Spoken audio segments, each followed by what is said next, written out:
A ver, hoy vamos a meternos con una idea, una que choca de frente con algo que casi todos damos por sentado. ¿Qué pasaría si la globalización, este mundo súper conectado en el que vivimos, no fuera para siempre? O sea, ¿y si tuviera fecha de vencimiento? Bueno, esa es justo la pregunta que pone sobre la mesa el historiador Harold Ames, y la verdad nos obliga a ver nuestro presente con otros ojos. Seguro que esta frase suena familiar. La escuchamos por todos lados. La idea de que nuestro mundo, con su flujo constante de bienes, de capital, de gente, es una realidad permanente. Se da por hecho que es como una autopista hacia el futuro, sin salidas ni retornos. Y es justo en este punto donde la historia nos da una especie de cachetada de realidad. Esta pregunta lo cambia todo, es el eje de este análisis y nos fuerza a cuestionar eso que creíamos tan seguros sobre el orden mundial.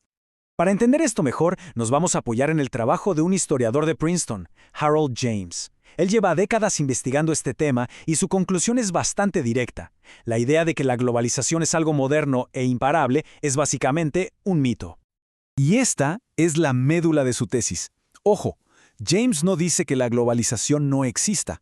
Lo que cuestiona es que sea inevitable, que no tenga marcha atrás.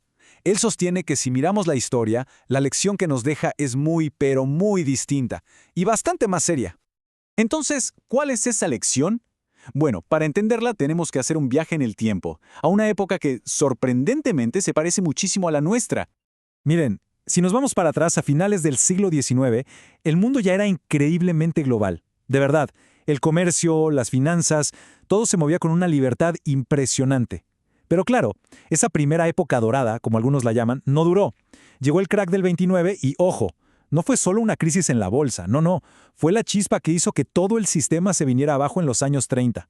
La prueba irrefutable de que sí, la integración mundial puede ir en reversa. La gran pregunta entonces es, ¿por qué se vino abajo? Y la respuesta no es tan simple como un solo evento económico. Según James, las verdaderas raíces del fracaso son mucho más profundas. Tienen que ver con nosotros, con la naturaleza humana y las instituciones que creamos. Esta cita es fundamental. Lo que James está diciendo aquí es que la globalización por su propia naturaleza genera tensiones. Y con el tiempo, esas tensiones se vuelven simplemente insoportables. No es un problema técnico que se pueda arreglar con un par de ajustes, es un problema humano.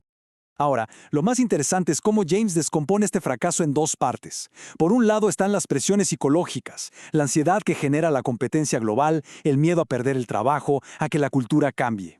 Y por el otro, las fallas institucionales. Y esto es tremendo. En momentos de crisis, esas mismas organizaciones que se crearon para que la globalización funcionara, pensemos en bancos centrales u organismos internacionales, se terminan convirtiendo en el blanco de toda la rabia y, de hecho, en los canales que usa la oposición. Y bueno, todo esto nos trae de golpe al presente.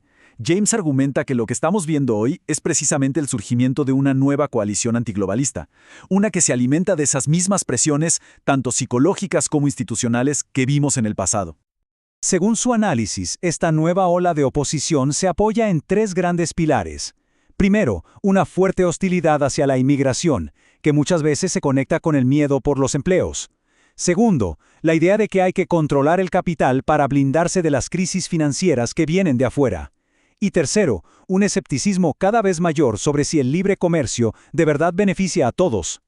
Y aquí está la clave de todo, ¿eh? Este movimiento no es que tenga un manual de ideología perfecto y súper coherente, para nada. Lo que de verdad los une es un resentimiento compartido contra un montón de enemigos, que si las multinacionales, que si las finanzas globales, que si las élites. Es un sentimiento increíblemente potente, aunque desde afuera pueda parecer, bueno, un poco difuso o hasta contradictorio. Así que cuando uno ve estos paralelos con la historia y siente las tensiones de hoy, la advertencia de Harold James suena bastante fuerte. Y claro, nos obliga a preguntarnos si no estaremos a punto de ver cómo se repite la historia. Si hay una sola cosa que retener de este análisis, es esta. La globalización no es una fuerza de la naturaleza, como la gravedad. Es una construcción humana, y como todo lo que hacemos, es frágil. Que sobreviva o no, depende de que seamos capaces de manejar las tensiones que ella misma inevitablemente crea.